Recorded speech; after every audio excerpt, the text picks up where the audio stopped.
The cargo vessel Meridian drifted through the checkpoint like 1,000 other ships that passed through Zanari space each day. Its hull was scratched and worn, showing the marks of a ship that had seen better years. Inside the cramped bridge, Commander Elena Vasquez sat in the captain's chair, her fingers dancing across the controls with practiced ease. To anyone watching, she was just another human freight captain, running supplies between the limited colonies her species was allowed to maintain. But Elena was so much more than that. The Zanari inspection drone circled her ship, its crystalline sensors probing every inch of the hull. Elena kept her breathing steady, her heart rate controlled. 300 years of Galactic Council rule had taught humanity many things, and the most important lesson was this: never let them see your true strength. Meridian, you are cleared for departure. The mechanical voice of the Zanari station crackled through her speakers. Proceed to jump gate 7. Acknowledged, Elena replied, her voice carrying just the right amount of tired resignation. She guided her ship toward the massive jump gate, a ring of exotic matter that allowed faster-than-light travel. The Council controlled every single gate in known space, and they made sure humanity knew it. As the Meridian jumped to faster-than-light speed, Elena allowed herself a small smile. Beneath her cargo hold, hidden behind layers of shielding that the Zanari scanners couldn't penetrate, a quantum entanglement relay hummed to life. Data flowed through it instantly, traveling to a location the Council didn't even know existed: the Tartarus Cluster, humanity's greatest secret. 700 light-years away, in a region of space marked as uninhabitable on every galactic chart, that data arrived at a massive monitoring station. The station itself was built into an asteroid, invisible to any passing ship. Lieutenant Marcus Chen reviewed the incoming information, his eyes widening as he read the fleet movements Elena had intercepted. "Sir, you need to see this," Marcus called out to his superior. Admiral James Okonkwo crossed the operations center in 3 long strides. He was a tall man, his dark skin marked with the scars of Earth's last attempted rebellion against the Council 50 years ago. That rebellion had failed, crushed under the superior firepower of the elder species, but it had taught humanity another valuable lesson: never fight a battle you can't win. So instead, they had prepared. "The Kresh are moving fleet assets toward New Sarajevo," Marcus reported. 3 battle groups, maybe more. Okonkwo's jaw tightened. New Sarajevo was one of humanity's 12 permitted colonies, home to 30 million souls. The Kresh Dominion had been eyeing it for years, claiming the system's resources were wasted on primitives. "How long until they arrive?" Okonkwo asked. 72 hours, sir." The admiral turned to look out the viewport, though there was nothing to see but the blackness of space and distant stars. But he wasn't looking at the stars. He was looking at what hung in the darkness beyond the monitoring station.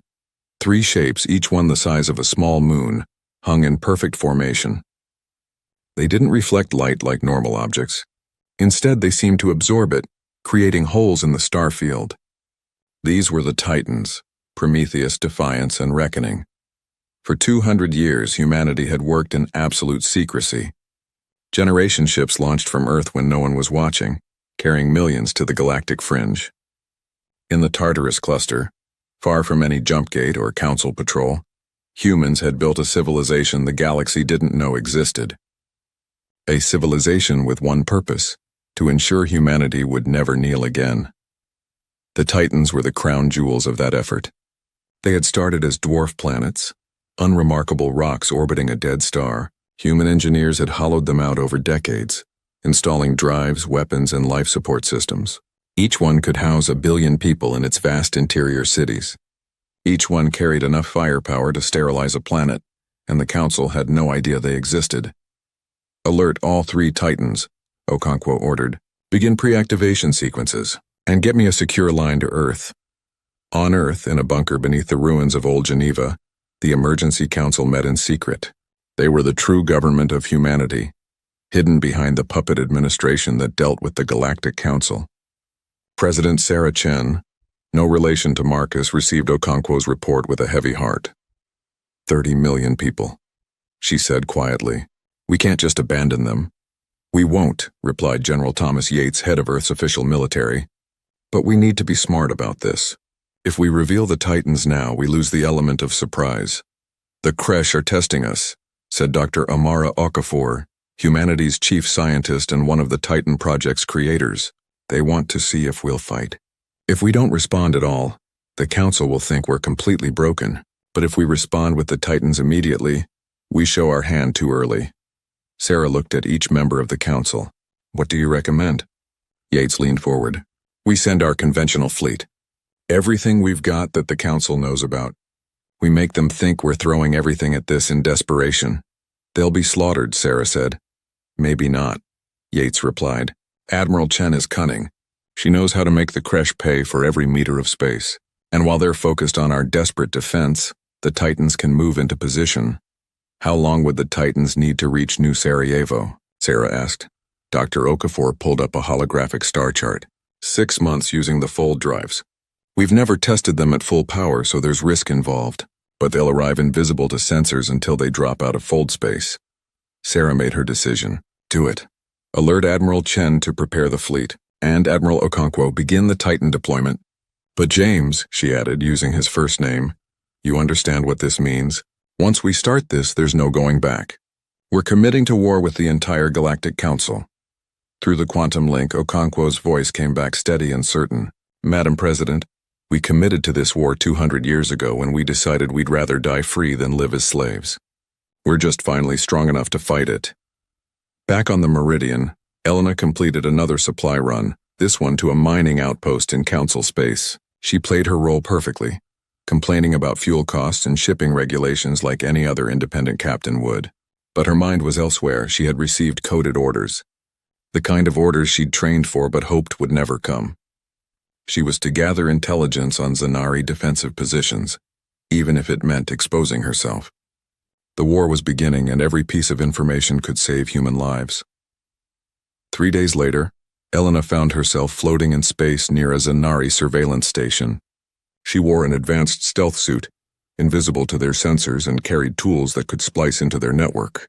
Her mission was simple: plant a virus that would disable their early warning systems when the time came. The work took hours. The Zanari systems were sophisticated, crystalline computers that processed information in ways human minds struggled to understand. But Elena was patient, finding the weakness in their protocols, sliding her virus into place like a knife between ribs. She was almost done when the alarm sounded. Intruder detected. Section 7 Alpha. Elena's blood ran cold. She had tripped some backup systems she hadn't detected. Zanari security forces would arrive in minutes, and her stealth suit was already flickering, its power nearly exhausted. She made a choice. She activated her virus early, sending every piece of data she'd collected back to the Meridian on a tight beam transmission. Then she ran. She almost made it. The Zanari guards caught her just as she reached her hidden shuttle. Crystal weapons fired, and Elena felt agony explode through her shoulder as the energy blast struck home. She collapsed, her stealth suit failing completely. Through blurring vision, she saw the Zanari captain approach. Its crystalline body refracted light in 1,000 colors, beautiful and terrible. It spoke in the harmonious tones of its species, translated by her implant. A human spy. "How primitive. Did you really think your simple deceptions would work against us?" Elena said nothing. She had been trained for this. The Zanari would interrogate her, possibly torture her, but she would reveal nothing. The Titans were too important. The Zanari guards dragged her to their ship. As they threw her into a cell, she caught a glimpse through a viewport of the vast Zanari fleet assembling.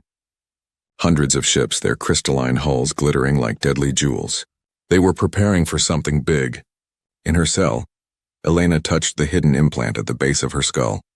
It was her final backup, a quantum communicator that could send one last burst transmission. She activated it, sending a simple message. "Major fleet movement. Zanari preparing for action. Position compromised." The message would reach the Tartarus cluster instantly. It would reach Admiral Okonkwo. And it would ensure that even if she died here, humanity would be ready. Far away on the Titan called Prometheus, Admiral Okonkwo received Elena's message. He stood on the bridge, a vast chamber carved from the heart of the dwarf planet. Around him, thousands of crew members worked at their stations. They had trained their entire lives for this moment. "All stations begin activation sequence," Okonkwo ordered. "Prepare for fold space jump in 72 hours. The Prometheus responded to his command. Deep in its core, Reactors that had slumbered for years roared to life. The gravity drives, technology that humanity had pieced together from ancient ruins found in the Tartarus cluster, began to spin up. Space itself started to bend around the massive vessel. On Defiance and Reckoning, the same process began. The three titans, humanity's hidden strength, prepared to reveal themselves to a galaxy that thought it knew everything about the primitive species from Earth. But in her cell, Elena didn't know any of this. She only knew pain as the Zanari began their interrogation. They wanted to know about human spy networks, human technology, human plans. They never thought to ask the right question. They never asked, what else are the humans hiding? As consciousness faded under another wave of crystal-induced agony, Elena's last thought was a prayer. Not for herself, but for the 30 million souls on New Sarajevo. She prayed that humanity's gamble would work, that 200 years of secret preparation would be enough, that when the galaxy finally saw what humans had built in the darkness, it would be too late to stop them. The pieces were in motion now. The Kresh fleet moved toward New Sarajevo. Earth's conventional forces prepared for a battle they might not survive. The Titans charged their drives for a jump across hundreds of light years. And in Zanari custody, Elena Vasquez held onto her secrets with all the strength she had left. The deception was nearly over. Soon the galaxy would learn the truth about humanity, and nothing would ever be the same again. The Kresh Armada arrived at New Sarajevo like a plague of locusts descending on a harvest. 300 warships dropped out of faster-than-light travel at the edge of the system, their insectoid hulls gleaming in the light of the local star. On the colony below, 30 million humans looked up at their sky and knew that everything was about to change. Governor Robert Martinez stood in the planetary command center, watching the displays with a sick feeling in his stomach. He had received classified warnings from Earth 3 days ago, but there was nothing he could do. New Sarajevo had minimal defenses, just enough to fight off pirates. Against the Kresh Dominion, they were helpless. Incoming transmission from the Kresh flagship.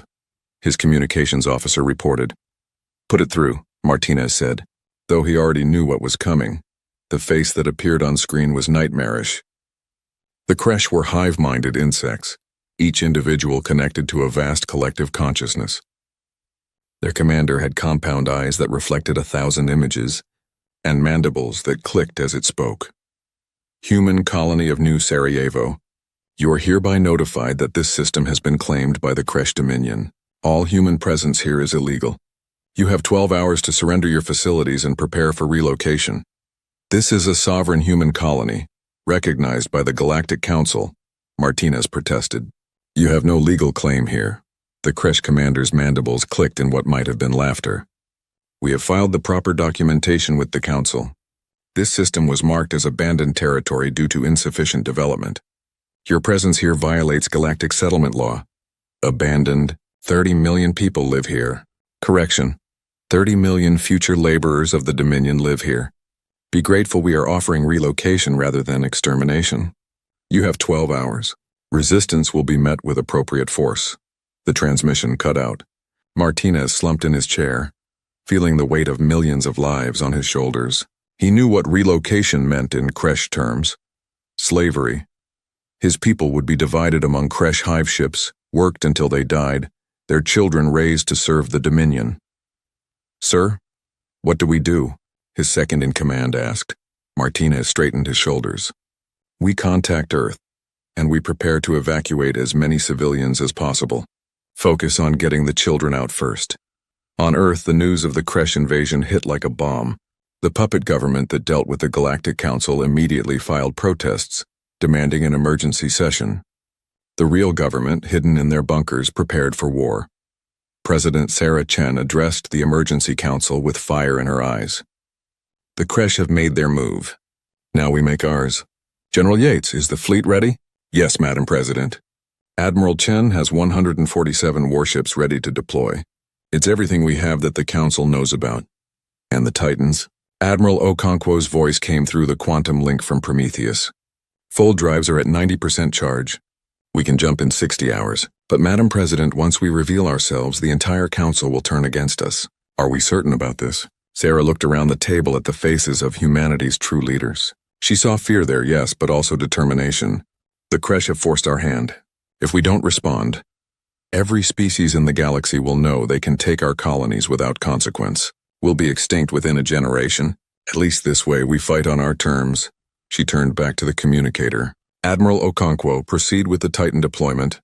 General Yates, send the fleet to New Sarajevo. And someone get me a connection to the Galactic Council. It's time for our puppet government to make some noise. The emergency council session was a disaster for humanity, exactly as expected. The council chamber was a vast sphere, with each species representative floating in their designated zone. The human ambassador, a career diplomat named David Torres, pleaded humanity's case before representatives who barely bothered to hide their contempt. The creche action is illegal, Torres argued. New Sarajevo is a registered human colony. The settlement laws are clear. The creche representative clicked its mandibles. The settlement laws require proper development within 2 standard centuries. The humans have failed to meet minimum development quotas. The system reverts to unclaimed status. That's a technicality and you know it. Torres shot back. Technicalities are the foundation of law, intoned the Velcora representative, an ancient being that looked like living stone. The creche claim appears valid. The Zanari representative, a crystalline entity that shimmered with inner light, added its voice. Furthermore, humanity's aggressive expansion must be curtailed. They breed too quickly, consume too many resources. Perhaps this is an opportunity to teach them the proper place of younger species in galactic society. Torres felt rage building in his chest, but he kept his voice level. And what is that proper place, slavery? The creche will work these people to death. The creche labor integration program is recognized by the council, the Velcora said. It is harsh but legal. Humanity agreed to council law when they joined galactic society. The vote was called. 8 species voted to recognize the creche claim. Only 2 voted against, the Velcora Senator Thraxis, who had always been sympathetic to humanity, and the small Pixari delegation, who had little power but remembered when they too had been bullied by elder species. Torres played his role perfectly, showing fury and despair. This is genocide with paperwork. The human government will never accept this. Then perhaps the human government needs to learn acceptance, the Zanari representative said coldly. The council's decision is final. As Torres stormed out of the chamber, he allowed himself a small smile. The council thought they had won. They had no idea what was coming. On New Sarajevo, Governor Martinez received Earth's orders. They were simple. Evacuate as many civilians as possible, but make it look like desperate chaos. The fleet was coming, but it would be outnumbered. Earth needed the galaxy to see humanity as the underdog, fighting with courage but doomed to fail. The next 12 hours were agony.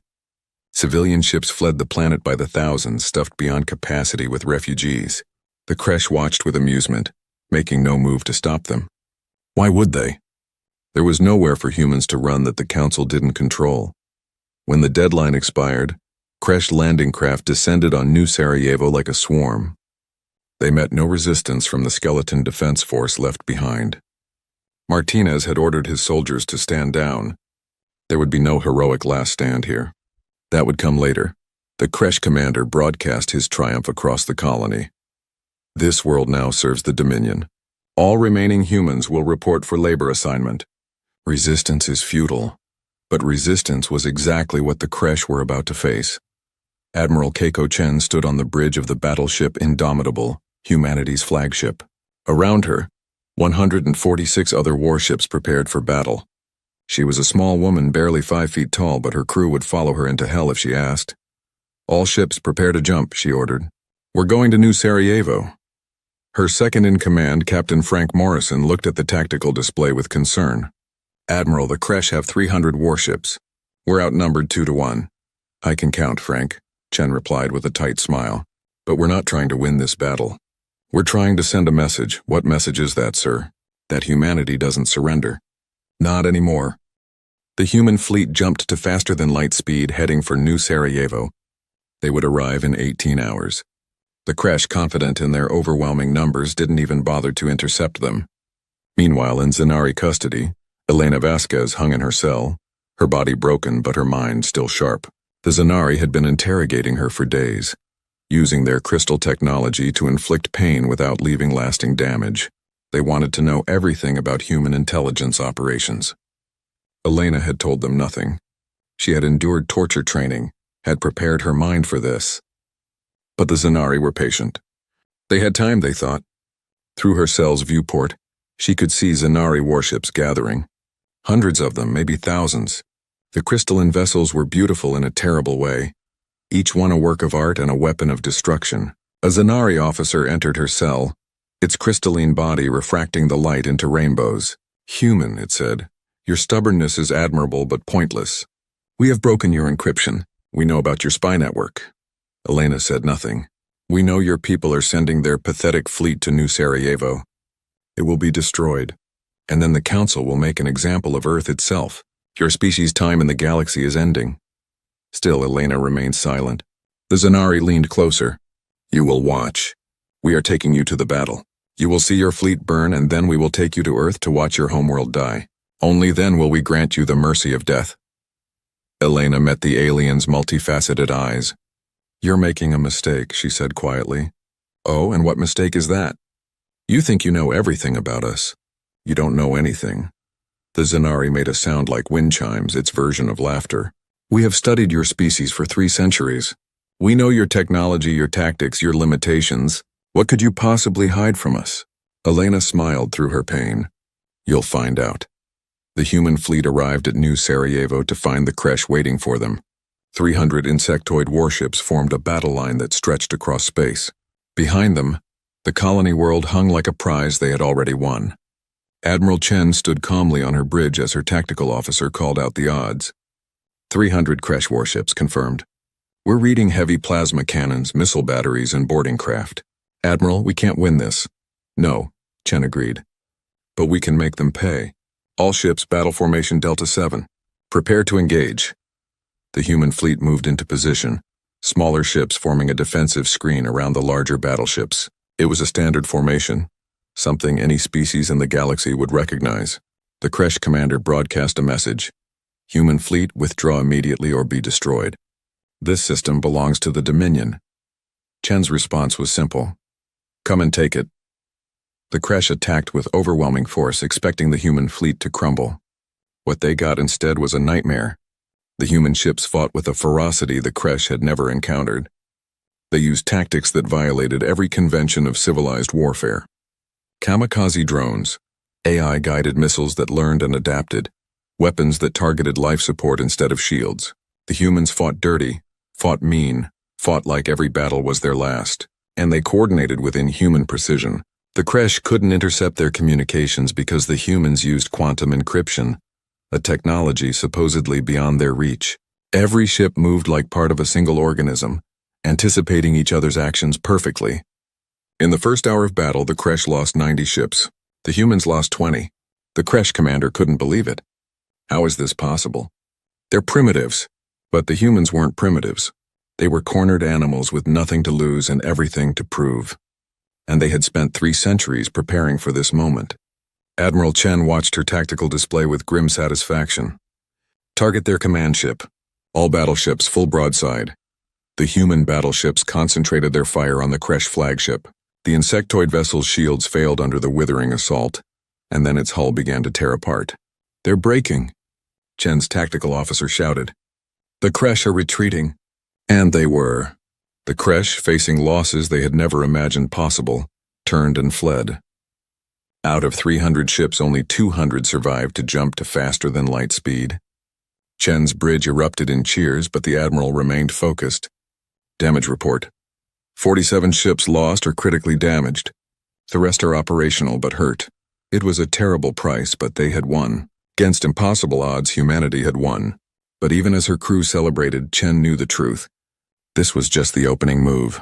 The creche would report to the Council, and the Council would respond with overwhelming force.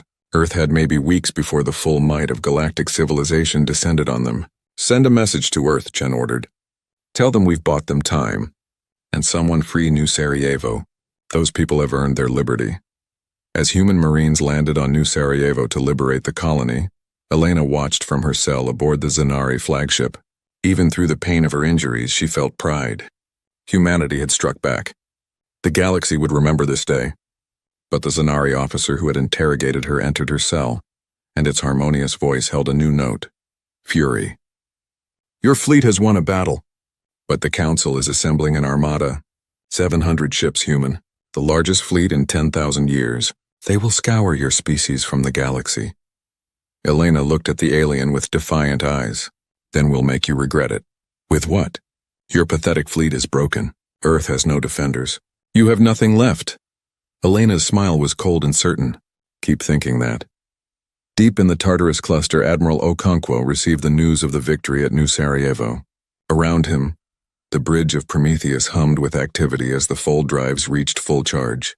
All systems ready, sir, his operations officer reported. We can jump on your command. Okonkwo looked at the holographic display showing the 3 Titans in perfect formation. 200 years of preparation had led to this moment.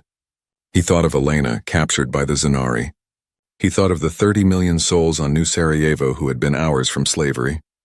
He thought of every human who had lived under the Council's thumb for 3 centuries. All ships, he said, his voice carrying to every crew member on all 3 Titans. Initiate fold space jump. Destination, Sol system. It's time to bring our people home. The 3 massive vessels, each one the size of a small moon, began to shimmer as their drives bent reality itself. Space folded around them and they slipped into a dimension where distance meant nothing. The Titans were coming, and the galaxy had no idea what was about to hit them. The Galactic Council chamber erupted in chaos. Representatives from a dozen species shouted over each other, their translation devices creating a cacophony of anger and disbelief. At the center of it all, holographic displays showed the impossible. The Kresh Dominion had lost nearly a third of its fleet to the primitive humans. The Zanari representative demanded silence with a pulse of harmonic sound that cut through the noise. Order, we must have order. The Kresh representative, a different individual than before since the previous commander had died in the battle, clicked its mandibles in distress. The humans used weapons that violate Council conventions.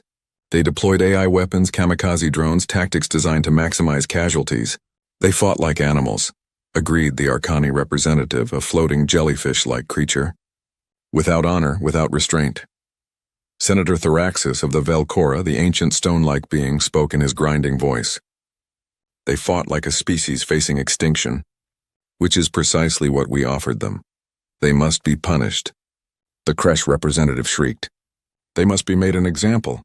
The Zanari representative's crystalline body pulsed with cold light. Agreed, this cannot stand. If the humans are allowed to defy the Council, every primitive species will think they can do the same.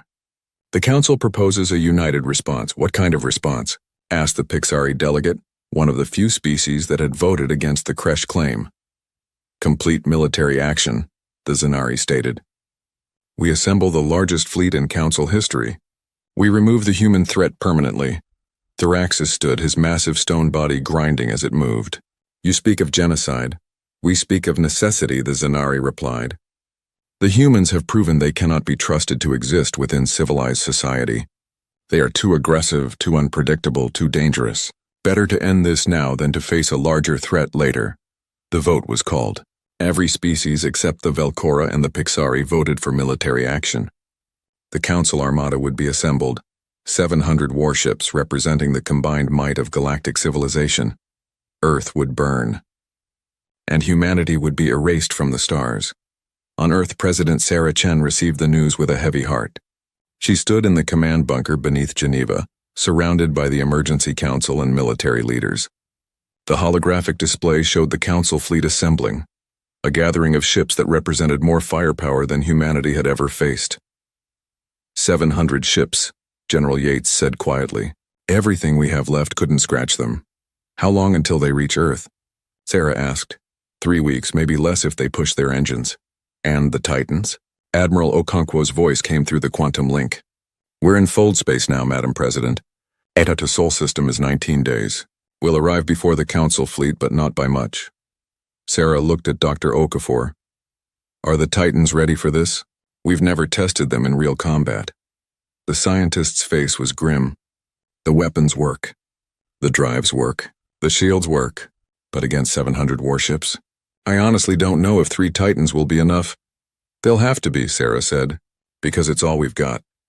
She activated the planetary broadcast system. In seconds, her face appeared on every screen across Earth and its colonies. 8 billion people stopped what they were doing to listen to their president. "People of Earth," she began, "I will not lie to you. The Galactic Council has declared war on our species. A fleet of 700 warships is coming to destroy our homeworld. Our military has fought bravely, has won victories we never thought possible, but we are outnumbered and outgunned." She paused, letting the weight of those words sink in. "I am ordering the evacuation of Earth's surface. Every civilian will move to the underground shelters. We have prepared for this day. The shelters can sustain our population for years if necessary. We will survive this." What she didn't say, what she couldn't say, was that the shelters might become tombs if the Titans failed. The Council fleet had weapons that could crack a planet's crust. If Earth fell, the shelters would simply be buried coffins. "We will not surrender," Sarah continued. "We will not beg for mercy from those who would enslave us. Humanity has survived ice ages, plagues, wars, and the cold void of space itself. We will survive this too. Stay strong, stay together, and remember, we are Earth, we do not break." Across the planet, the evacuation began. Billions of people moved into the massive underground cities that humanity had been building in secret for decades. Everything they owned, everything they cherished, had to fit in what they could carry. Families held each other tight as they descended into the Earth, not knowing if they would ever see the sun again. In orbit around Earth, the last defense platforms activated. They were old, outdated compared to Council technology. But they would fight. Every ship that couldn't make it to the underground docks was armed and crewed by volunteers. They would be the first to die when the Council arrived. Admiral Keiko Chen brought her battered fleet home to Earth. 47 ships lost at New Sarajevo, and the rest damaged but operational. It wasn't enough to stop 700 Council warships, but they would try anyway. "Deploy the fleet in defensive formation around Earth," she ordered. "Every ship, every platform, every weapon we have. If they want our homeworld, they'll have to take it over our corpses." Meanwhile, Elena Vasquez remained a prisoner aboard the Zanari flagship as it joined the Council armada. Her captors had stopped torturing her, but only because they wanted her healthy enough to witness Earth's destruction. They had moved her to a better cell, one with a large viewport so she could watch the armada assemble. It was a terrible and beautiful sight. 700 warships, each one representing the pinnacle of its species' technology. Zanari crystalline vessels that could refract energy weapons. Kresh bioships grown from living matter. Arcani plasma carriers that could melt continents. Velcora dreadnoughts with armor that could withstand nuclear fire. Against this, Earth had perhaps 100 operational ships and some aging defense platforms. The Zanari interrogator visited her cell one last time. "Soon, human. Soon you will watch your homeworld die. I almost pity you." Elena looked at the alien with calm eyes. "You still don't understand, do you?" "Understand what? Why we're so confident? Why we don't beg for mercy?" The Zanari's harmonious voice carried amusement. Desperate bravado. A primitive species facing its end, pretending at courage. "Keep thinking that," Elena said. "Right up until reality hits you." The Zanari left and Elena returned to watching the armada. She didn't know exactly when the Titans would arrive, but she knew they were coming. Admiral Okonkwo wouldn't abandon Earth. The only question was whether they would arrive in time. The Council armada departed for Earth, a journey that would take 3 weeks. They traveled in perfect formation, an unstoppable tide of destruction. On the flagship, a Zanari admiral named Crystallis commanded the combined fleet with absolute confidence. "Humans," Crystallis mused to his second-in-command, "such a disappointing species. They had potential once before we corrected them. Now they are merely a problem to be solved. Should we offer them surrender terms?" the second-in-command asked. "No, the Council has decided. Complete extermination. We cannot risk them spreading their violence to other species." "What about their colonies?" "After Earth falls, we will hunt them down one by one. Within a year, humanity will be extinct, and the galaxy will be safer for it." Crystallis had no idea how wrong he was. On Earth, the final preparations were complete. The surface was empty, a ghost world of abandoned cities and silent streets. Below ground, 8 billion people waited in fear and hope. Sarah Chen stood in the command bunker, watching the clock count down. 19 days, General Yates said. "That's when the Titans arrive. And the Council fleet? 21 days. We'll have maybe 48 hours to prepare after the Titans get here." Sarah nodded. "That will have to be enough." Admiral Chen, are our forces ready? Keiko Chen's face appeared on the display from her flagship. As ready as we'll ever be, Madam President. We've deployed everything in optimal defensive positions. When the Council arrives, we'll make them pay for every meter of space. How long can we hold? Chen was silent for a moment. Against 700 ships? Maybe an hour, 2 if we're lucky and they're cautious. Then we pray the Titans can do what we designed them to do. The days crawled by with agonizing slowness. On Earth, people tried to maintain normal life underground, but fear hung over everything like a shroud. Parents held their children tight. Lovers made promises they might not live to keep. And everyone waited for news from the surface. The Council Armada drew closer, an unstoppable force that would arrive in days. Long-range sensors tracked its progress, counting down the hours until Earth's final battle.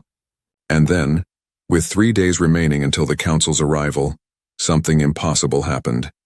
Deep space sensors at the edge of the Sol system detected a gravity anomaly beyond Neptune. The readings were wrong, impossible.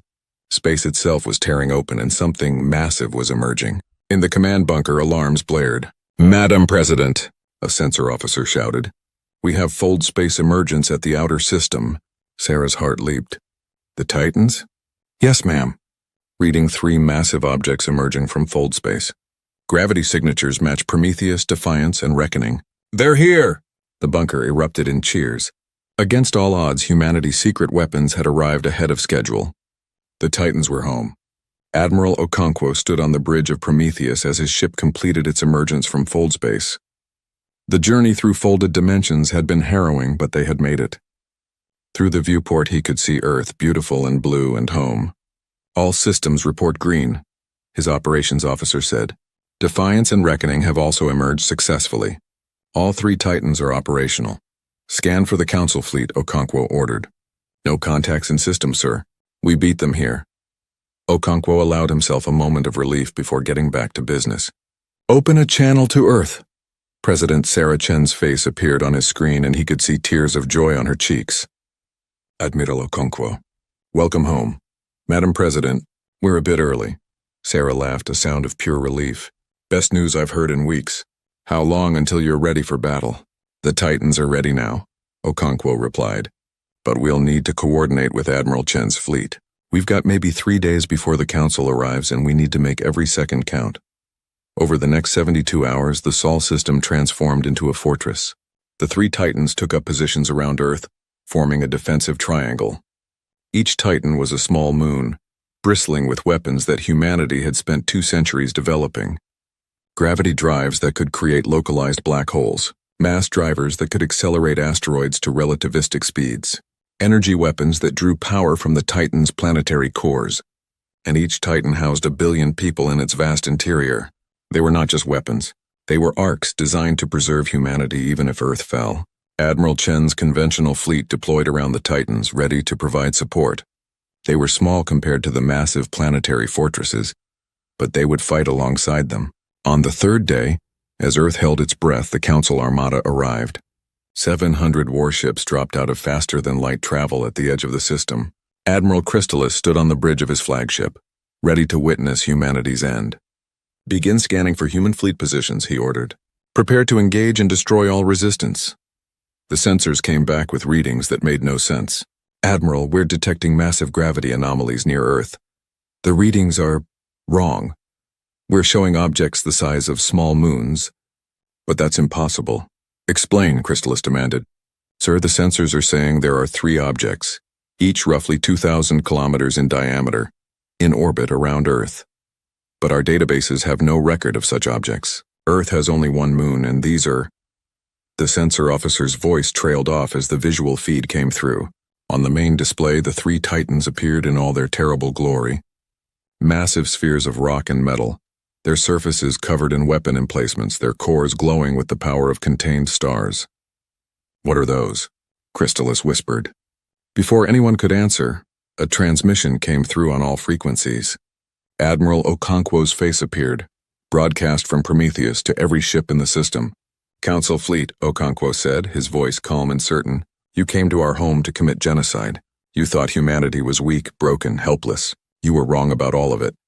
He gestured to the viewports behind him where Earth hung in space defended by its guardian titans. For 3 centuries you kept us on a leash. You limited our expansion, controlled our technology, treated us like children who couldn't be trusted. So we did what humans do best. We adapted, we prepared, and we built in secret. Okonkwo's expression hardened. These are the Titans. Humanity's answer to your oppression. Each one carries weapons that can shatter dreadnoughts, shields that can withstand planet killers, and the will to defend our species to the last breath. He leaned forward, his eyes burning with righteous fury. You wanted to exterminate us. Instead, let us show you what humanity becomes when you push us to the edge. Let us show you why you should have left us alone. The transmission ended, and in the terrible silence that followed, the 3 Titans began to move, their gravity drives bending space itself as they advanced toward the Council fleet. The Battle of Sol was about to begin. Admiral Crystallis stared at the 3 Titans with growing horror. His crystalline body, normally stable and controlled, flickered with patterns that betrayed his shock. Around him, the bridge crew of the Zinari flagship struggled to make sense of what their sensors were telling them. Analysis, Crystallis demanded. What are we facing? The tactical officer's harmonious voice trembled. Admiral, each object mass is approximately 1/10 that of Earth's moon. They're weaponized dwarf planets heavily modified with drives and weapon systems. The energy readings are... They're off our scale, sir. How is this possible? We have monitored human space for 3 centuries. These objects were not built in human space, the science officer reported. The composition includes elements from the galactic fringe, sectors we marked as uninhabitable. They must have been constructing these for generations, Crystallis finished. His mind reeled at the implications. While the Council had been congratulating themselves on containing humanity, the humans had been building weapons in secret.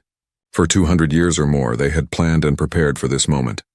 All ships battle formation Gamma, Crystallis ordered. Concentrate fire on the nearest Titan. We destroy them one at a time. The Council Armada, 700 ships strong, moved into attack position. It was an awesome sight. The combined might of galactic civilization arrayed against 3 human vessels, no matter how large. On Prometheus, Admiral Okonkwo watched the Council fleet maneuver. They're forming up for a concentrated assault. They'll try to overwhelm us with numbers. Should we retreat to defensive positions around Earth? His tactical officer asked. No, Okonkwo said. We advance. Show them what the Titans can do. He opened channels to all 3 Titans. Defiance, Reckoning, this is Prometheus. Execute attack pattern Alpha. Let's give them a proper welcome. The 3 Titans accelerated, their gravity drives creating visible distortions in space itself. Stars seemed to bend around them as they moved, reality warping in their wake. The Council fleet opened fire first. Hundreds of energy weapons, plasma cannons, and missile batteries unleashed hell upon Prometheus. The barrage was enough to vaporize a continent, enough to crack a planet's crust. The Titan's shields absorbed it all. Shields at 97%. Prometheus's defensive officer reported. Negligible damage, Okonkwo allowed himself a grim smile. Return fire. All batteries, Prometheus responded with fury. Thousands of weapon ports opened across its massive hull, and devastation poured forth. Mass drivers launched asteroids accelerated to near-light speed. Energy weapons drew power from the Titan's planetary core. And the gravity cannons, humanity's most terrible invention, activated. A Kresh bioship, 300 meters of living tissue and organic weapons, simply ceased to exist as a gravity cannon created a localized black hole inside it. The micro-singularity lasted only a fraction of a second, but it was enough. The ship imploded, crushed into a space smaller than an atom before the singularity evaporated. 30 more Council ships died in the first salvo. Prometheus alone had destroyed more vessels in seconds than the entire battle at New Sarajevo had claimed. Defiance and Reckoning. Engage at will, Okonkwo commanded. The other 2 Titans opened fire, and the Council fleet began to understand the nightmare they faced. These weren't just large ships. They were mobile fortresses, planet killers, weapons that should not exist. An Arcani plasma carrier tried to close distance with Defiance, planning to use its devastating short-range weapons. Defiance's gravity drive created a repulsion field, and the Arcani ship found itself pushed away, unable to advance. As it struggled against the gravity well, Defiance's mass drivers spoke. Chunks of iron the size of buildings, accelerated to relativistic speeds, tore through the Arcani ship like it was made of paper. Reckoning faced a group of Zanari vessels trying to use their crystalline hulls to refract the Titan's energy weapons. The humans had anticipated this. Reckoning deployed kinetic weapons instead, simple rocks moving at impossible speeds. The crystalline ships shattered like glass under the bombardment. Admiral Crystallis watched his fleet die and felt something he had never experienced before. Fear. All ships, scatter formation. Don't let them target you in groups. But scattering only made it worse. The Titans split their fire, each one tracking dozens of targets simultaneously. Their weapons were too fast, too powerful, too numerous, and their shields seemed impenetrable. Focus all fire on one Titan, Crystallis ordered desperately. Every ship target Prometheus. We have to break through those shields. 200 Council ships concentrated their fire on Prometheus. The barrage was apocalyptic, enough energy to sterilize Earth a dozen times over. The Titan's shields flared brilliant white, and for a moment it seemed like they might fail. Shields at 48%, Prometheus's defensive officer reported. They're finding our frequency. Rotate shield harmonics, Okonkwo ordered calmly, and activate the gravity well. Prometheus's main gravity drive engaged at full power. Suddenly, the 200 ships firing on it found themselves being pulled toward the Titan by an artificial gravity field. Their engines strained to maintain position, and their formations dissolved into chaos. Now, Okonkwo said, fire everything. At point-blank range, Prometheus unleashed its full arsenal. The Council ships, struggling against the gravity well, couldn't maneuver or escape. They died by the dozens, torn apart by weapons that humanity had spent 2 centuries perfecting. In 90 seconds, Prometheus destroyed 100 Council ships. Aboard the Zanari flagship, Crystallis realized the terrible truth. They were going to lose. The Council Armada, the largest fleet assembled in 10,000 years, was being destroyed by 3 human vessels. Retreat, he ordered. All ships retreat to jump distance? But the Titans weren't done. Reckoning moved to intercept the fleeing ships, its gravity drive creating a field that prevented faster-than-light jumps. Ships that tried to engage their FTL drives found their engines tearing themselves apart as they fought against the Titan's gravitational interference. Admiral Chen's conventional human fleet, which had been holding back, now entered the battle. They were small compared to the Titans, but they attacked with the same ferocity they had shown at New Sarajevo. Kamikaze drones swarmed damaged Council ships. AI-guided missiles sought out vulnerable systems. The humans fought with a coordination and ruthlessness that terrified the Council forces. On the Zanari flagship, Elena Vasquez watched the battle through her cell viewport with fierce satisfaction. Her captors had wanted her to witness Earth's destruction. Instead, she was watching the Council fleet die. The Zanari interrogator entered her cell, its crystalline body flickering with patterns of distress. This is impossible. How did you hide this from us? Elena stood, her injuries forgotten in the rush of victory. Because you underestimated us. You thought we were primitives, easy to control, easy to predict. You never imagined we could build something like the Titans. Where? Where did you build them?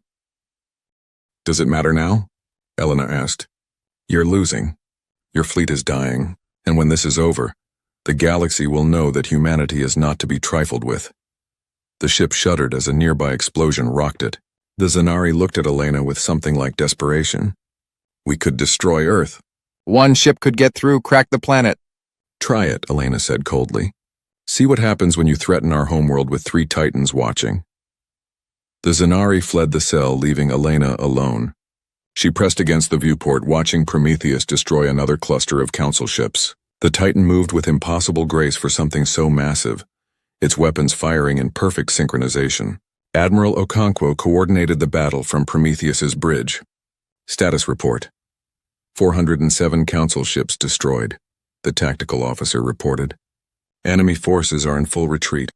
Remaining ships are attempting to reach jump distance. Let them go, Okonkwo ordered, but not all of them. Target their flagships.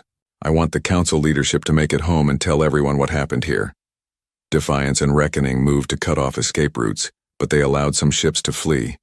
The Zanari flagship, with Elena still aboard, was one of them. Crystallis, his pride shattered, ordered the retreat.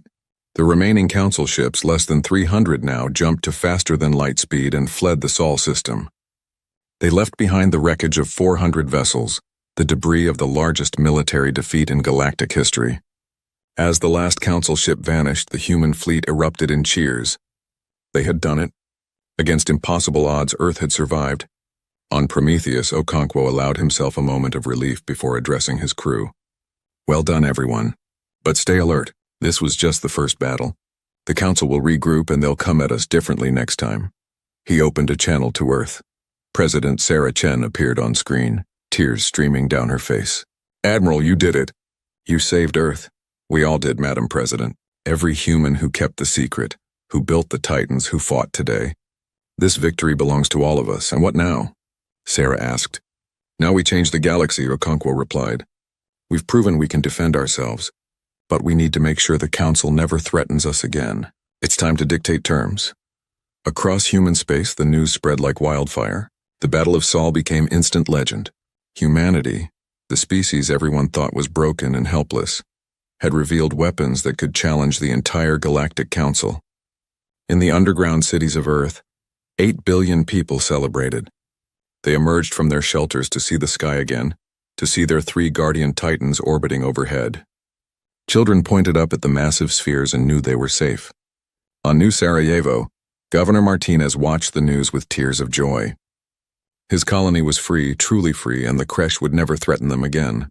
And across the galaxy, every species that had ever been bullied by the Council, every civilization that had been told they were lesser, looked at humanity's victory and felt hope stir in their hearts. The Zanari flagship limped back to Council space, its crew traumatized and defeated. Admiral Crystallis sat in his command chamber, his crystalline body dim and flickering.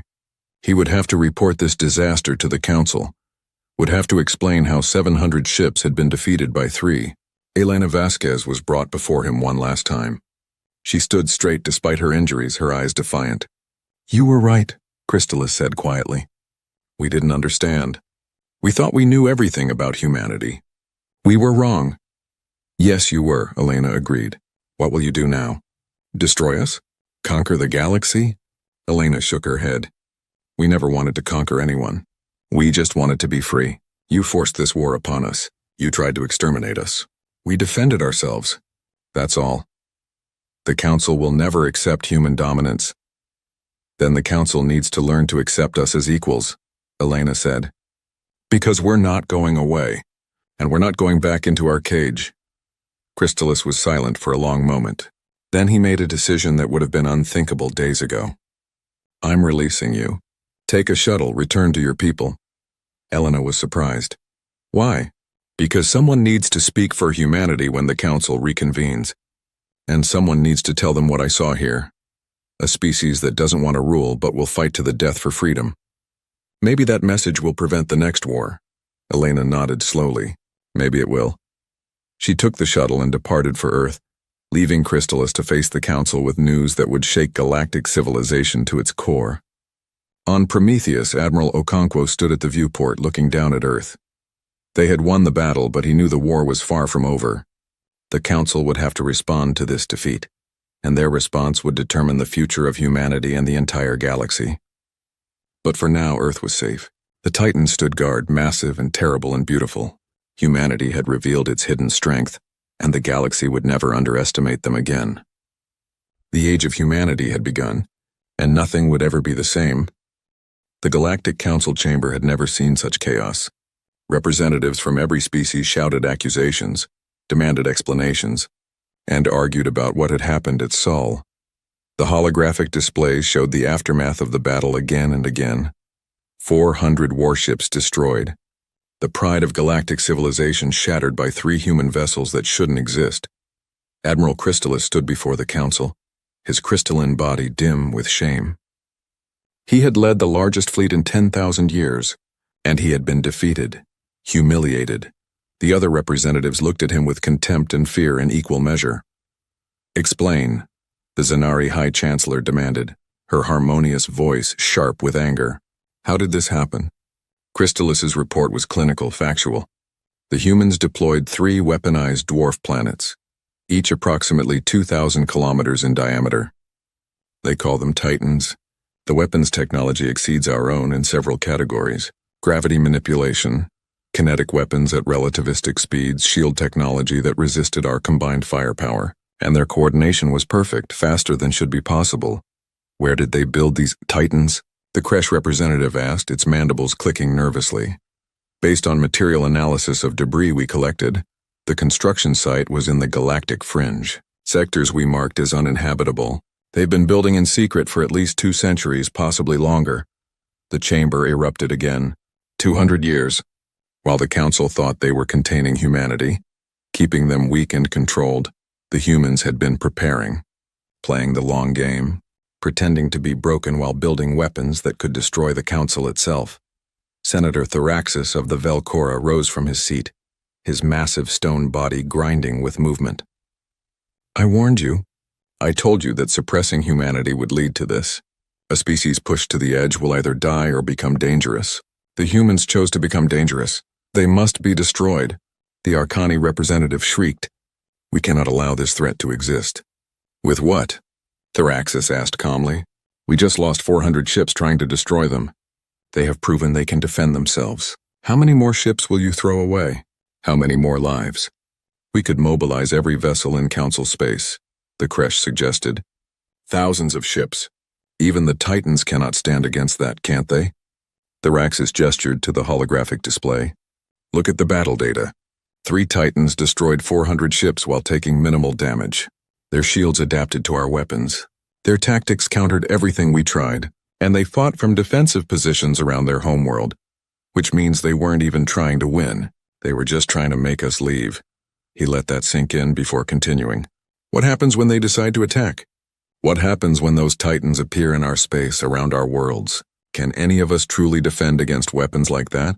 The chamber fell silent. It was a terrifying thought. The Titans appearing in Zenari space or Kresh territory or any of the council worlds. They had seen what those weapons could do. There must be a response, the Zenari High Chancellor insisted. We cannot appear weak. Then let the response be wisdom instead of pride, Thraxus said. Open negotiations with humanity. Recognize them as equals. Give them the freedom they've been fighting for. Because the alternative is more war, and I do not believe we will win it. Never, the Kresh representative shouted. Humans are primitives. They cannot be trusted with such power. They already have the power, Thraxus pointed out. The question is what we do about it. The debate raged for hours, but no consensus emerged. The council was paralyzed, split between those who wanted revenge and those who recognized the new reality. Finally, they agreed on one thing. Send an emissary to Earth to hear humanity's demands. Senator Thraxus volunteered for the mission. He would go to Sol, speak with the humans, and try to find a path that didn't lead to galactic war.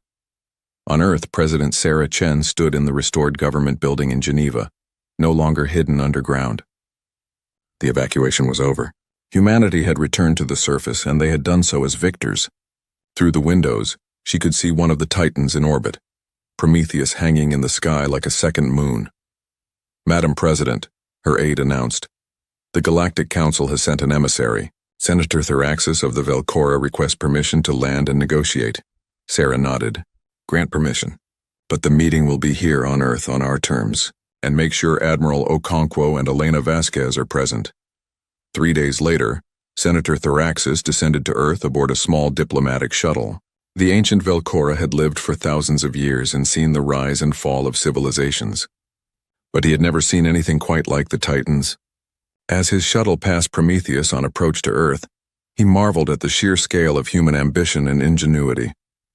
The meeting took place in Geneva's historic assembly hall. Sarah Chen sat at the head of the table, with Admiral Okonkwo on her right and Elena Vasquez on her left. Elena's injuries had healed, and she wore her Navy uniform with pride. Across from them, Senator Thraxus settled his massive stone body into a reinforced chair. Senator, Sarah began, you're one of the few council members who voted against the Kresh claim on New Sarajevo. You've been fair to humanity, so I'll be direct with you. What does the council want? Thraxus's grinding voice carried a note of respect. The council is divided. Some want to continue the war until humanity is destroyed. Others recognize that such a war would devastate both sides. I represent a third option, peace but on new terms. What terms? Okonkwo asked. Full membership in the Galactic Council, equal representation, access to all jump gates and trade routes. recognition of human sovereignty over all current colonies and any future expansion within designated sectors. Sarah exchanged glances with her advisors. That's more than we expected. The Council has learned a painful lesson, Thraxis said. Oppression breeds resistance. You humans spent 2 centuries preparing to defend yourselves because we gave you no other choice. Had we treated you as equals from the beginning, the Titans might never have been built. The Titans were built from necessity, Elena said. But now that they exist, they change everything. The Council can't put this genie back in the bottle. No, Thraxis agreed. Which is why we must adapt.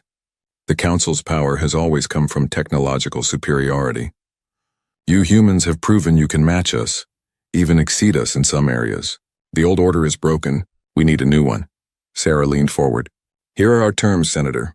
Full Council membership, as you suggested, but also immediate release of all humans held in creche labor programs, reparations for 3 centuries of suppression, to be paid in technology sharing and resources, and a complete restructuring of Council governance to prevent any species from being treated as we were. The Council will never agree to reparations, Thraxis warned. Then there will be war, Okonkwo said flatly, and the Titans will visit every Council world until they do agree. We're done being the galaxy's punching bag. Thraxis was quiet for a long moment, his ancient mind processing the situation. You've changed, he observed. 3 centuries ago, humans were explorers, scientists, dreamers. Now you're warriors. You made us warriors, Sarah replied. You spent 300 years teaching us that the galaxy respects only strength. Well, we learned that lesson very well. Too well, perhaps, Thraxis said. I see in your eyes the same hardness I've seen in other species who gained power through suffering. The oppressed often become oppressors when they gain strength. Will humanity fall into that pattern? It was a fair question, and it cut to the heart of Sarah's fears. She had spent sleepless nights wondering the same thing. Would humanity, with the power of the Titans, become the very thing they had fought against? That's up to us, she said finally. We built the Titans to survive, not to conquer, but we won't be pushed around anymore. The Council needs to decide if they want us as equals and potential allies or as enemies they can't defeat. Thraxis stood, his massive body grinding as it moved. I will take your terms to the Council, but I must warn you, there will be resistance. Some species will try to sabotage any peace agreement. And there are other concerns. What other concerns? Elena asked. Thraxis hesitated as if debating how much to reveal. The Titans. Where did you get the gravity drive technology? It's far beyond anything in Council databases. Okonkwo and Sarah exchanged a look. They had known this question would come eventually. We found it, Okonkwo admitted. In the Tartarus cluster there are ruins. Ancient structures older than any civilization in the Council. The gravity drive technology came from those ruins. We reverse-engineered it. Thraxis's stone body seemed to shudder. Ancient ruins with technology superior to ours. This is troubling. Why? Sarah asked. Because, Thraxis said slowly, those ruins suggest someone else built planet-sized weapons long before you did. Someone powerful enough to create technology that still functions after millennia. And if they left such weapons behind, what happened to them? Elena finished the thought. Exactly. What destroyed a civilization powerful enough to build such things? And is that threat still out there? The room fell silent as the implications sank in. The Titans, humanity's greatest achievement, might be nothing more than crude copies of weapons built by a vanished civilization, and somewhere in the galaxy the force that had destroyed that civilization might still exist. We found something else, Okonkwo said quietly. 2 months ago, a deep space probe detected another structure. Bigger than the Titans. Much bigger. We haven't investigated it yet. You must, Thraxis urged. And the Council must know about this. If there is a threat that destroyed the Ancients, it could threaten all of us. Sarah made a decision. Then we'll share what we found, but only if the Council agrees to our terms.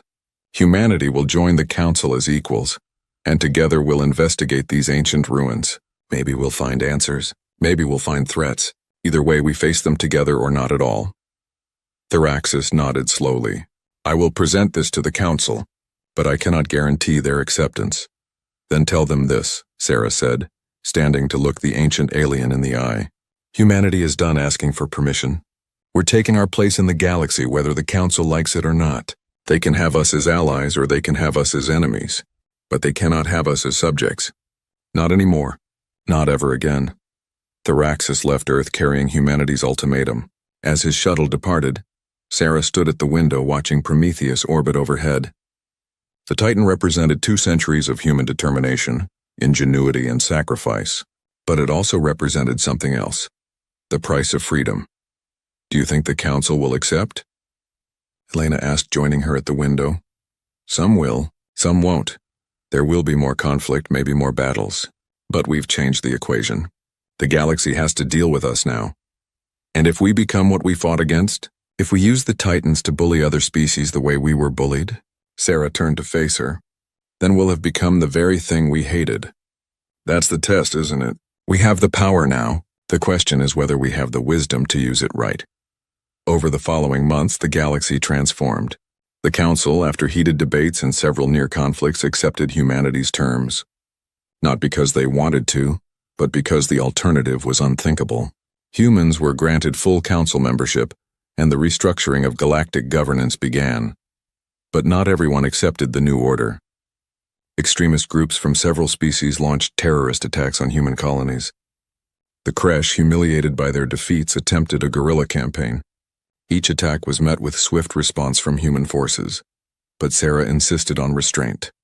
The Titans were used defensively, not for revenge. We break the cycle, she told her military commanders. Yes, we could devastate the Kresh homeworld, but then we'd be no different from them. We respond proportionally, we defend ourselves, but we don't become conquerors. It was a hard line to walk. Many humans wanted revenge for 3 centuries of suppression, but Sarah held firm, and slowly the violence decreased. Meanwhile, humanity and the Council sent a joint expedition to investigate the ancient ruins in the Tartarus cluster. What they found was both amazing and terrifying. The structures were part of a vast network spanning the galactic fringe. Whoever built them had technology that made the Titans look primitive, and in the largest structure they found a warning. A message left by the ancient builders, translated after months of work. We built these weapons to defend against the darkness between stars. We failed. Flee while you can. The darkness between stars. No one knew what that meant. But long-range sensors began detecting anomalies at the galaxy's edge. Massive objects moving in the void between galaxies. Something was out there. Something that had destroyed a civilization far more advanced than the Council. A year after the Battle of Sol, Sarah Chen addressed the Galactic Council for the first time as an equal member.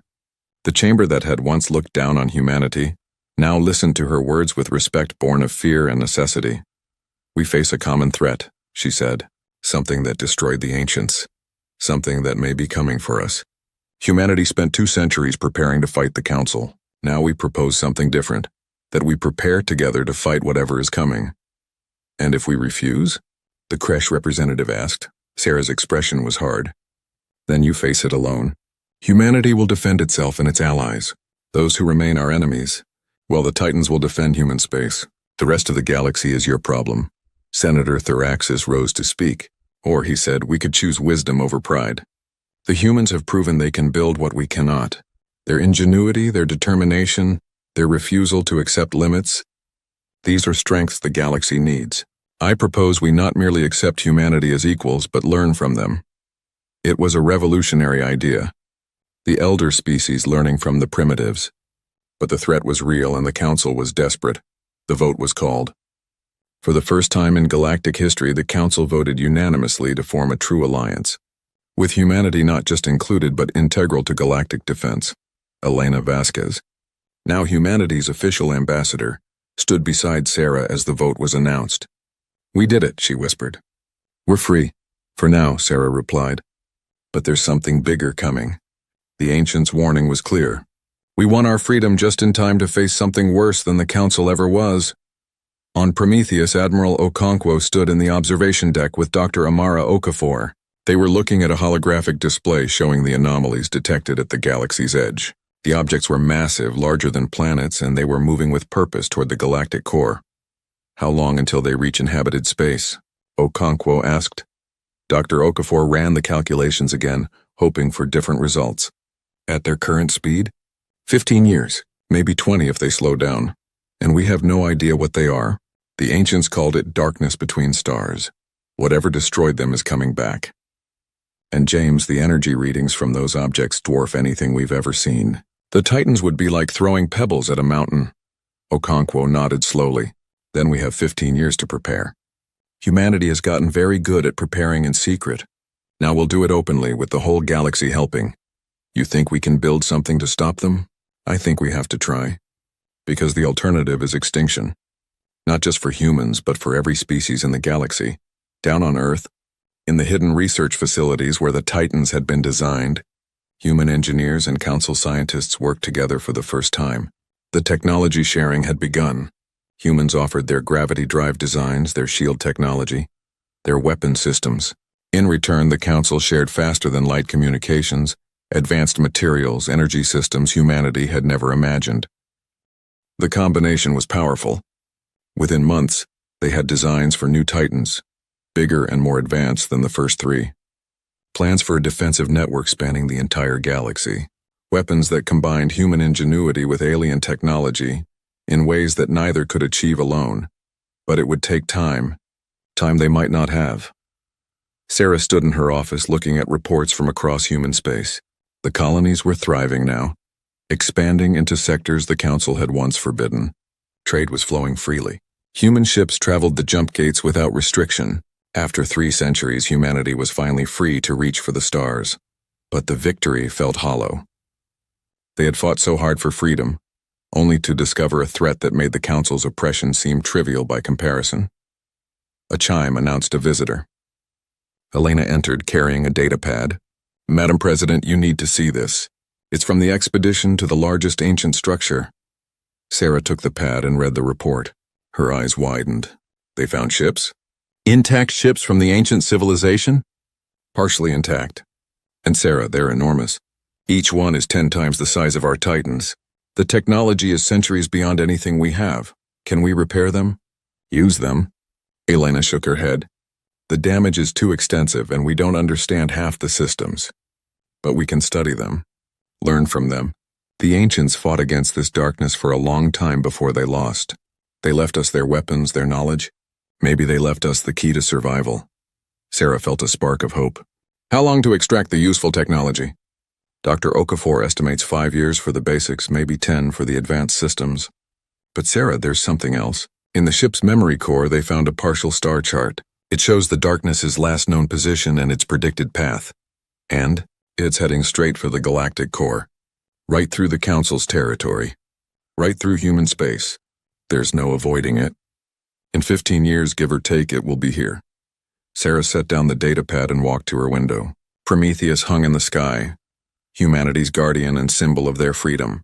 3 more Titans were under construction in secret shipyards. The Council was building its own defensive platforms. All across the galaxy, species that had been enemies were now working together to survive.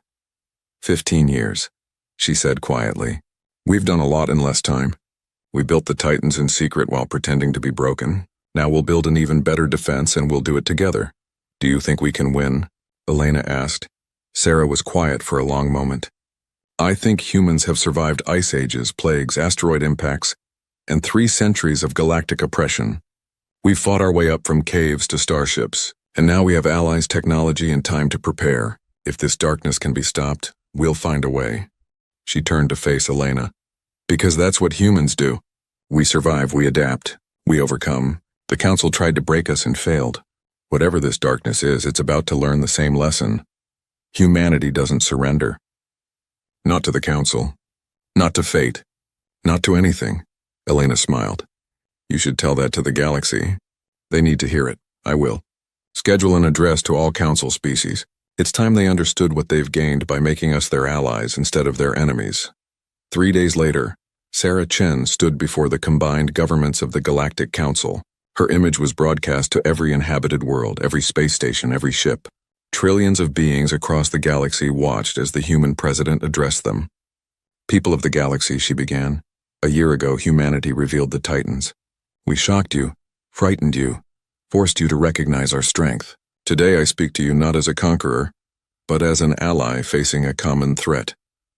She gestured to the holographic display behind her, showing the approaching darkness. The ancient civilization that built the technology we've all benefited from left us a warning. Something is coming. something that destroyed them despite their advanced technology. In 15 years, it will reach our space.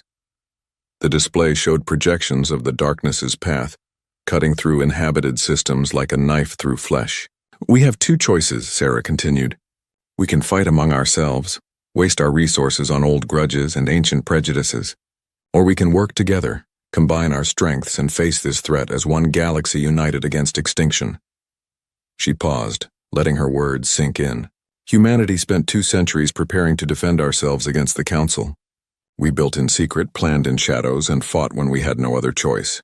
But that was survival born of oppression. Now we propose something greater. Not just survival, but victory. Not just for humans, but for all of us. The Council has superior numbers and resources. Humans have proven ingenuity and determination.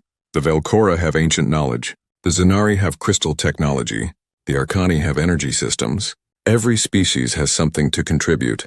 Together we are stronger than any threat. Her voice hardened with conviction. The darkness destroyed the ancients, but we are not them. We have something they might have lacked. Unity born of necessity. We have learned, painfully, that division makes us weak and cooperation makes us strong. The Council suppressed humanity for 3 centuries and created an enemy. Now we choose a different path. We choose to be allies.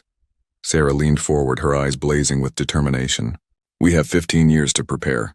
15 years to build defenses, develop weapons, train forces. 15 years to prove that this galaxy, this collection of species that has fought and competed for millennia, can stand together when it matters most. Humanity stands ready to do its part. The Titans will defend not just human worlds, but all Council space. Our technology will be shared freely. Our engineers will work alongside yours. Our military will coordinate with yours. Because this is not humanity's fight or the Council's fight. This is the galaxy's fight. She straightened, her voice ringing with certainty. The darkness may think it faces a divided galaxy of primitive species. It will be wrong. It will face humanity. The Velcora, the Zenari, the Arcani, the Kresh, and every other species standing united. It will face the Titans and everything we build after them. It will face a galaxy that refused to surrender. Sarah's final words echoed across the stars. The ancients left us a warning, but they also left us their knowledge, their weapons, their legacy. We will honor that legacy not by fleeing, not by hiding, but by standing and fighting. And when the darkness arrives, it will learn what the Council learned at the Battle of Sol. That when you push intelligent species to the edge, you don't break them. You forge them into something stronger. This is our galaxy, and we will defend it. The transmission ended. Across the galaxy, trillions of beings processed her words. Some felt fear. Some felt hope. But all of them felt something they hadn't felt in a long time. Unity. In the weeks that followed, the transformation accelerated. The Council's Joint Defense Initiative received unprecedented funding and cooperation. New shipyards opened on dozens of worlds. Scientists who had once competed now collaborated. Military forces that had been rivals began training together. And in the Tartarus cluster, where humanity had built its first Titans in secret, construction began on something new. Not just Titans, but a new class of vessel combining human, Velcora, Zenari, and Arcani technology. They would call them Guardians, and they would be the galaxy's shield against the darkness. Admiral Okonkwo oversaw the construction from Prometheus. The original 3 Titans would remain, symbols of humanity's journey from oppression to freedom. But the Guardians would represent something more: cooperation, unity, and the refusal to accept extinction. Elena Vasquez traveled the galaxy as humanity's ambassador, strengthening alliances and building bridges between species that had been enemies for centuries. She spoke at universities, military academies, and government chambers. Everywhere she went, she carried the same message. Together, they could survive anything. And in Earth's research facilities, Dr. Okafor and her team worked day and night to unlock the secrets of the ancient ships. Every breakthrough brought them closer to understanding how to fight the darkness. Every discovery gave them hope. Sarah Chen stood in her office 15 months after the Battle of Sol, looking at progress reports. 6 new Guardians under construction. Defense platforms in every major system. Joint training exercises involving a dozen species. Technology sharing at unprecedented levels. The galaxy was preparing. But was it enough? In 13.5 years, they would find out. Her communicator chimed. It was Admiral Okonkwo. Madam President, you should come to the Tartarus cluster. We've found something in the ancient ships. Something important. What is it? A message. From the ancients to whoever found their vessels. It's a battle plan. Instructions on how to fight the darkness. They knew they would lose, so they left us the information we'd need to win. Sarah felt tears spring to her eyes. The ancients, in their final days, had thought not of themselves, but of the species that would come after them. They had left weapons, knowledge, and now a strategy. They had given the future a chance. "I'm on my way," she said. "And James, make sure every species gets a copy of that battle plan. We're going to need everyone to follow it." "Already done. Sarah, we might actually survive this." "We will survive it," she replied with certainty, "because that's what intelligent species do. We survive." As she boarded the shuttle that would take her to the Tartarus cluster, Sarah looked back at Earth one last time. The planet that had birthed humanity, that had suffered under council oppression, that had been targeted for genocide, the planet that had refused to break. Prometheus hung in orbit, a reminder of what humans could achieve when they refused to accept limits. But soon the Guardians would join it, vessels built by a dozen species working together, symbols not of one species' strength but of galactic unity. The darkness was coming, but the galaxy would be ready. And when it arrived, it would face something the ancients had never achieved, a truly united front of species that had learned, finally, to see each other not as competitors, but as allies. Humanity had fought for freedom and won. Now they would fight for survival, not alone, but alongside the very species that had once oppressed them, and together, they would prove that the galaxy could defend itself against any threat, no matter how dark, no matter how ancient, no matter how powerful, because in the end, the greatest strength of intelligent species was not their weapons or their technology. It was their ability to overcome differences, work together, and refuse to surrender in the face of impossible odds. The age of the Titans had begun as one species' desperate bid for freedom. It would continue as the galaxy's united stand against extinction, and somewhere in the darkness between stars, something ancient and terrible continued its approach, unaware that the galaxy had changed, unaware that the species it was coming to destroy had learned to stand together. The final battle was still years away, but when it came, the darkness would face not a divided